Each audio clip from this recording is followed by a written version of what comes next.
누군가에게는 은퇴가 자유의 시작이지만 또 누군가에게는 정체성 상실의 출발점이 됩니다.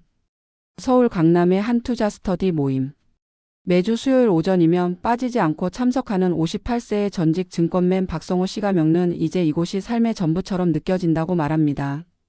과거 수십 년 동안 주식시장에서 수천억 원을 굴리며 촘촘한 분석과 전략으로 하루를 살아왔던 그에게 은퇴란 쉬는 것이 아닌 쓸모없음의 선언처럼 느껴졌기 때문입니다. 그는 은퇴 후에도 투자라는 익숙한 세계에 남아 의미를 찾고자 했습니다. 그렇게 발을 디딘 곳이 동호회 형태의 투자 스터디 모임이었죠. 처음엔 매주 만나는 사람들과 주식, 부동산, 경제 흐름을 논의하며 성취감을 느꼈지만 점차 그는 모임에서 인정받기 위한 경쟁에 집착하게 되었습니다.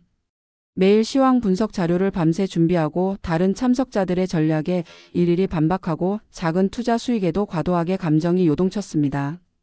결국 반복된 불면증과 피로, 가슴 답답함을 호소하다 우울증 진단을 받았습니다. 그는 이렇게 말합니다.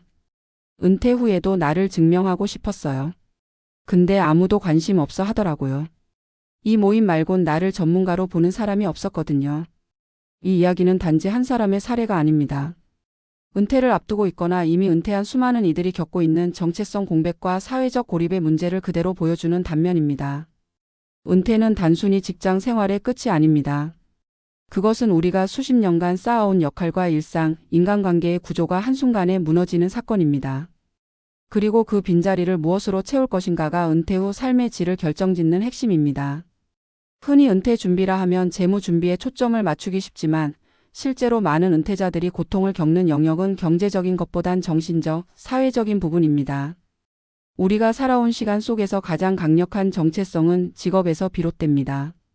나는 누구인가라는 질문에 사람들은 회사원입니다, 교사입니다, 의사입니다 라고 답하죠. 그런데 은퇴는 이 타이틀을 순식간에 지워버립니다. 그리고 남은 나 자신을 다시 정의하는 과정이 시작됩니다. 박성호 씨의 사례 외에도 은퇴 후 삶의 공허함과 불안에 휩싸인 사람들의 이야기는 생각보다 많습니다. 첫 번째 사례는 60세에 은퇴한 대기업 임원 최영재 씨입니다.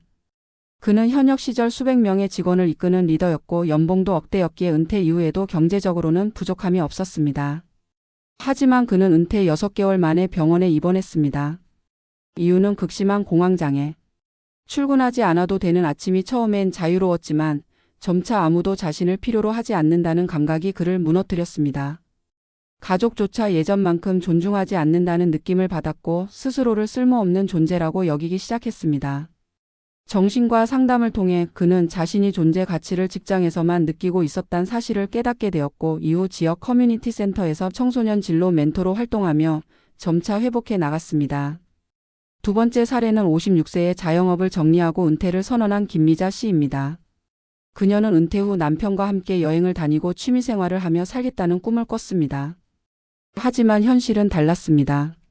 아이들은 각자 바쁘고 남편과는 하루 종일 함께 있어 보니 대화가 거의 없다는 사실에 충격을 받았죠. 매일 하루를 어떻게 보낼지 계획이 없어 막막했고 그 결과 무기력증에 빠졌습니다. 그러던 중 동네 주민센터에서 시니어 요리 클래스를 알게 되었고 꾸준히 참여하며 삶의 리듬을 되찾기 시작했습니다. 그녀는 오랜만에 아침에 일어날 이유가 생겼다고 말했습니다.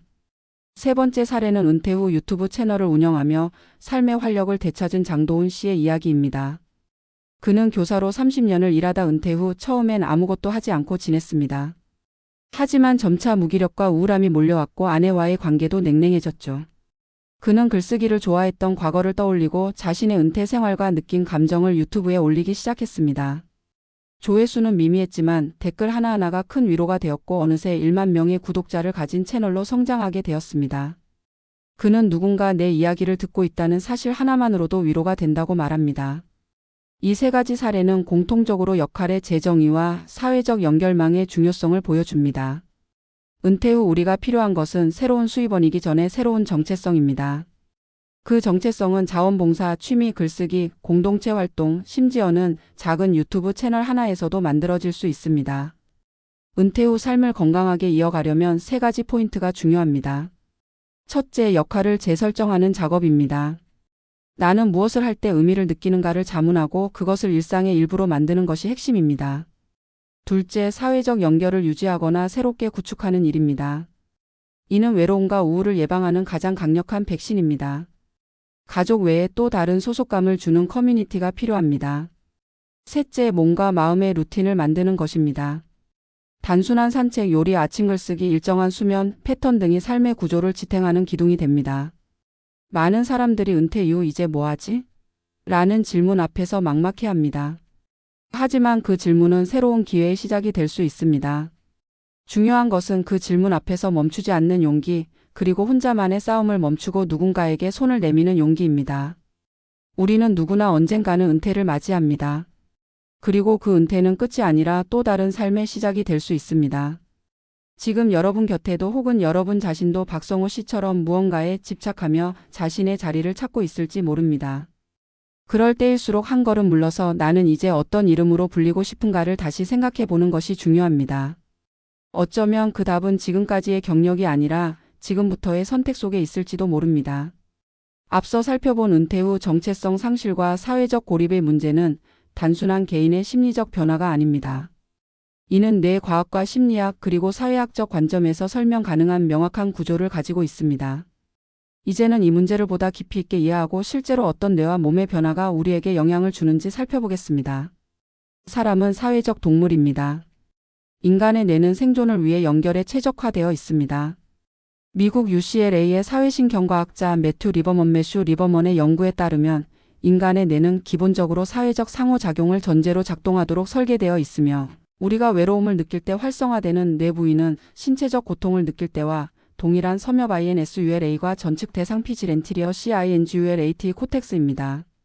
즉 사회적 고립은 뇌에게 신체적 고통과 같은 스트레스로 인식된다는 것입니다.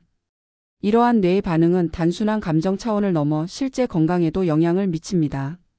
미국 질병통제예방센터 CDC는 사회적 고립이 심혈관 질환, 우울증, 치매 위험을 각각 30%에서 60%까지 증가시킨다는 보고서를 발표한 바 있습니다. 또한 은퇴 후 활동량 감소는 뇌 기능 저하와 맞물리며 인지 예비력 카그니티브 리저브를 빠르게 소진시킵니다.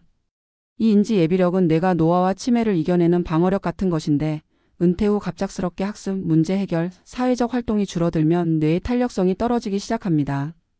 즉 아무것도 하지 않는 은퇴는 단순히 무료한 시간이 아니라 뇌 건강에 직접적 악영향을 주는 행동이라는 것이 과학적으로 입증되고 있는 셈입니다. 여기서 중요한 개념이 하나 더 있습니다.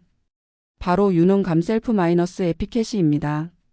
심리학자 엘버트 반두라 엘버트 BANDURA는 자신이 무언가를 잘할 수 있다는 믿음, 즉 유능감이 인간의 행동 동기, 심리적 안정, 건강까지 영향을 미친다고 설명합니다.